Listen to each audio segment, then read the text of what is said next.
ንግፍዐኛ ሰራዊት ደርግ ሓምሺሹ መንበረ መንግስት ዝኾነት አዲስ አበባ ሓራብ ሙፃ ናይ ልዕሊ 16 ዓመታት መሪር ብረታዊ ተጋለኹም ብዓወት ክዛዘም ገይረሎ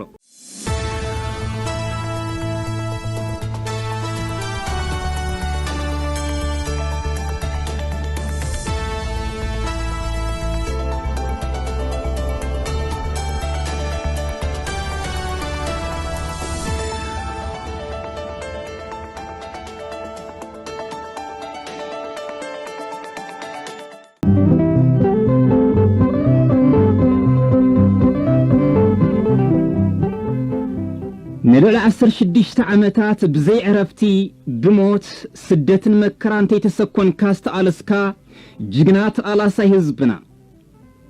نمرح ودوكم هزبوي ويان حارنة تقراي كافز آننتا جميركم كوسكويسكم زعبوكم ولدي أحواتن أحاتن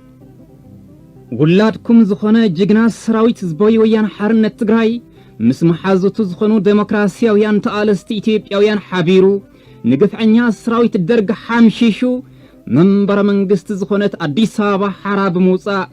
ናይ ልዕሊ 16 ዓመታት መሪር ብረታዊ ተጋለኹም ብዓወት ክዛዘም ገይረሎ ዕለት ኢስራ ጉንበት እትኽበረሉ ምኽንያት ቀያሕ ወይ ጸላም ወይ ከዓ ካብተን 30 መዓልትታት ዝተፈለየ መልክዕ ስለ ዘለዎ አይኮነን እንታይ ዳንተ ተዋሂሉ ካብተን ካልኦት መዓልትታት ንኽትሕረዝ ገበራ ብዘት ኣናገደቶ ታሪኽ ፍጻመ ይመልሱም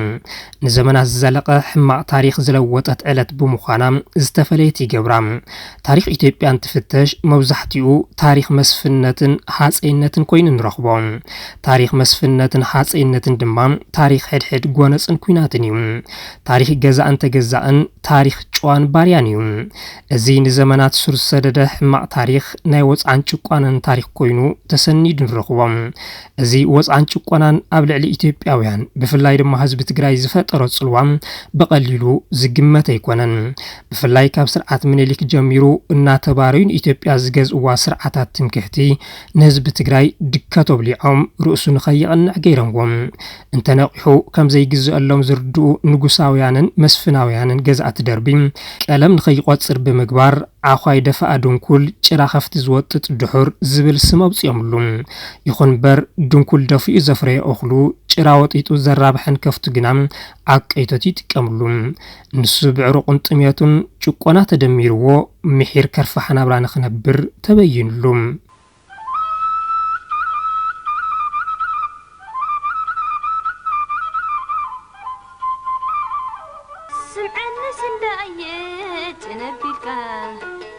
سمع مالي غاي تنبيك كو عود تدعتو عبيد كيكا من تالي خبوزح بداديلك عدان عند دانان كفافيلك كرحي دقريخا متحريخا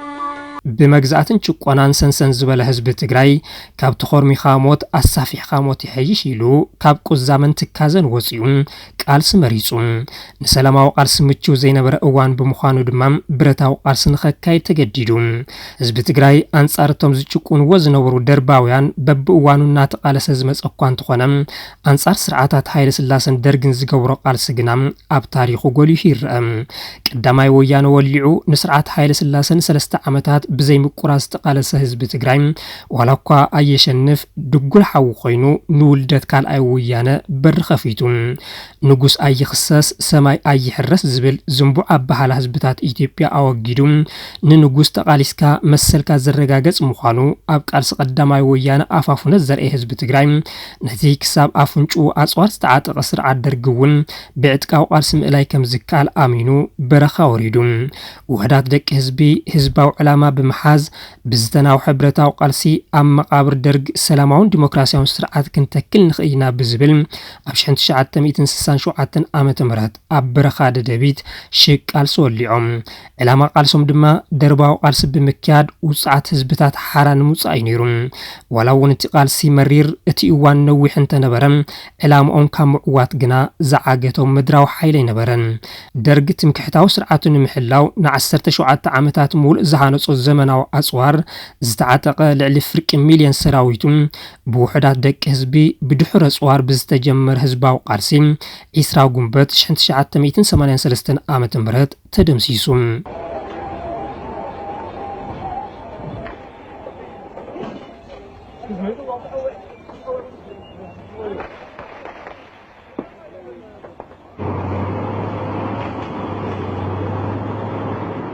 እዚ ዓወት ናይ ውጽዓት ህዝብታት ዓወት እዩ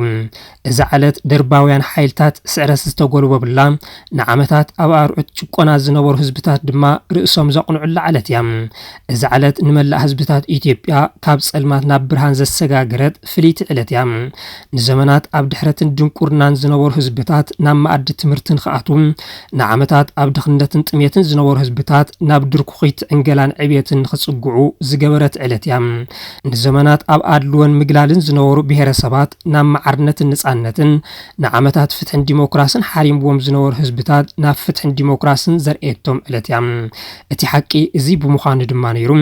መንግስቲ ኢትዮጵያ 20 ጉንበት ብሄራዊ በዓል ኮይኑ ንኽትዝከር ብሄረሰባትን ህዝብታትን ኢትዮጵያ ኣብ ኣደባባይ ወፂኦም ን27 ዓመታት ንኸኽብርዋ ዝተገበረ ካብ ዝሓለፉ 7 ዓመታት ንነዘግና ድምቀት እቲ ዕለት በዓል 20 ጉንበት እናሃሰሰ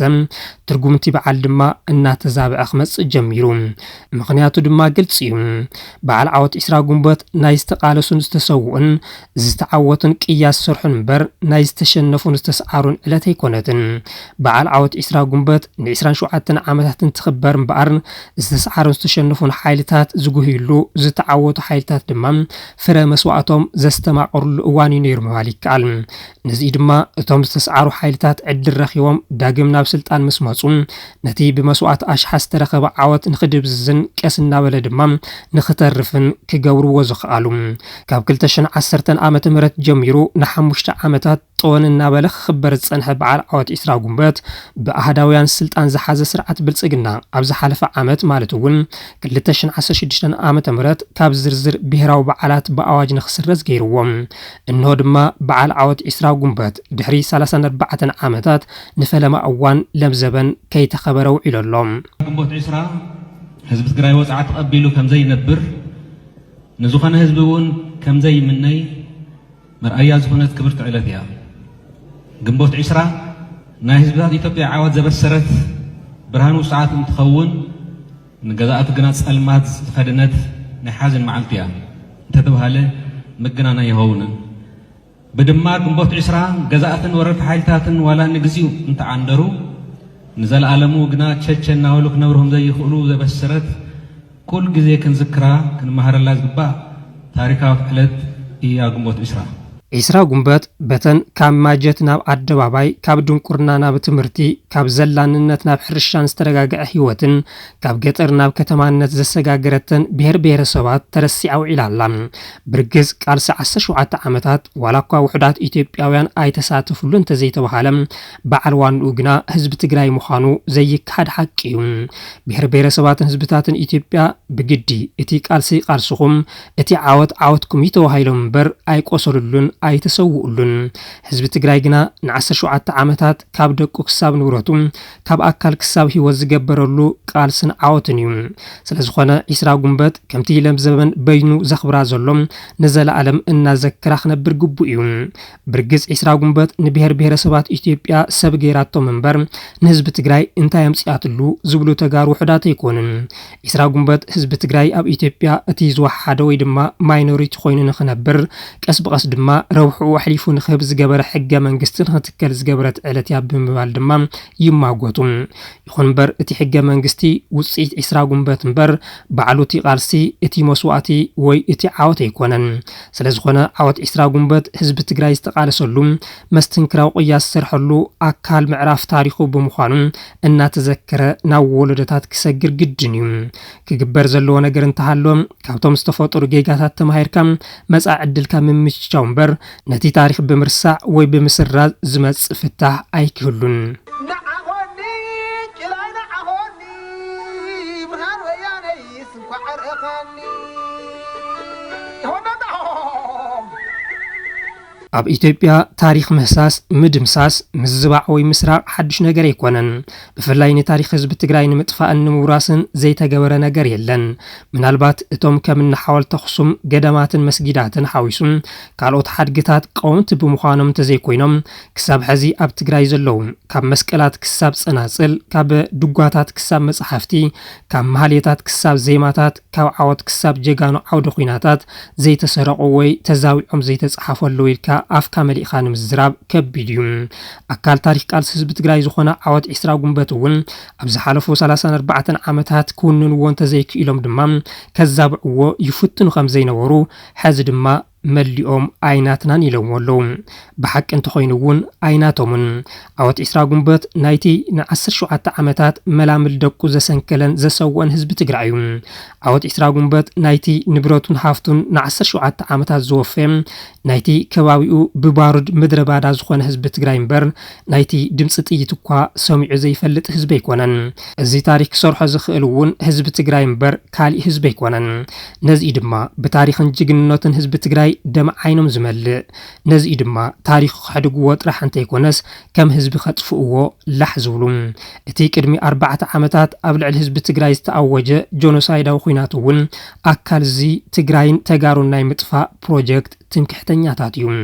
ብቐንዲ ብቃልስን ማዕልያ ዘይብሉ መስዋዕትነት ህዝቢ ትግራይ ተጀሚሩ ዝነበረ ውፅኢት ግንቦት 20 ከይቕፅል ናይ ውሽጥን ወፃእን ሓይልታት ምድሕርሃር ቅድሚ 6 ዓመታት ተላፊኖም ንህዝቢ ትግራይ ብጆኖሳይዳዊ ኩናት ከም ህዝቢ ከጥፍእዎ ዝተጀመረ ከይዲ ሰላም ዲሞክራሲን ልምዓትን ኮሊፎም ኣህዳውን ምልካውን ስርዓት ንምትካል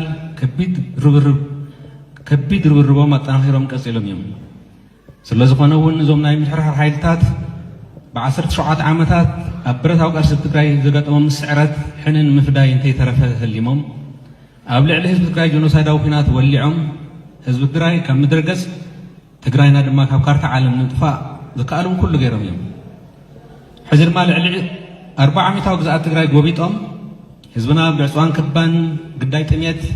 ሕማም ስደትን ሞትን ገይሮም እዮም ይገብርዎ እውን ኣለዉ ሕዚ ኢትዮጵያን ኢትዮጵያውያንን ንትግራይን ተጋሩን ከም ዘይደልይዎም ብተደጋጋሚ ኣመስኪሮም ኣለዉ ትግራይን ተጋሩን በቶም ካብ ጸልማት ናብ ብርሃን ዘውፅዎም ኢትዮጵያን ኢትዮጵያውያንን ተኻሒዶም ኣለዉ ዝተኻሓደ ህዝቢ ድማ መማረፂ ኸናዲ ግድን እዩ ህዝቢ ትግራይ ንኢትዮጵያ ሃገረ ኢሉ ርሂፁ ን27 ዓመታት ኣልሚዕዋ እዩ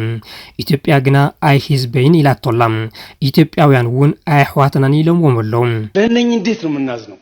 ለእነኚህ እንዴት ነው ኢትዮጵያዊ ናቸው አሁንም ምናምን ወገኖቻችን በፍጹም አይሰራም አይደሉም ስለዝኾነ ኣይናተኝ ካብ ተባሃልካ ጎጆ ዳማትካ ካመማ ወፂኻ ናይ ባዕልኻ ጎጆ ንምህናጽ ሕዚ ኣሰላስል ሎሚ ዘይተጀመረ ሰረት ጽባሕ ገዛ ክኸውን ኣይኽእልን እሞ ንጉዕዞ ነጻነት ሎሚ ሄልካ ተበገስ